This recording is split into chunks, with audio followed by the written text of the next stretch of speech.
Hello, digital documentarians. Today we're tackling how to link a PDF directly in your Google Docs. Perfect for sharing resources or referencing documents without clutter. Let's link up. 1. Insert link. Highlight the text or select the image you want to turn into a link.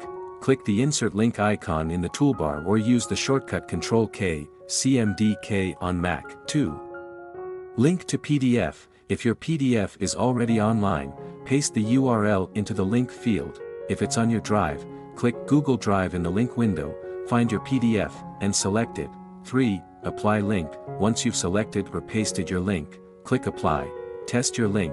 Click on your new hyperlink to ensure it opens the PDF as expected. And there you have it. Seamless integration of PDFs into your docs. If this tip was helpful, don't forget to like, share, and subscribe for more document mastery tutorials.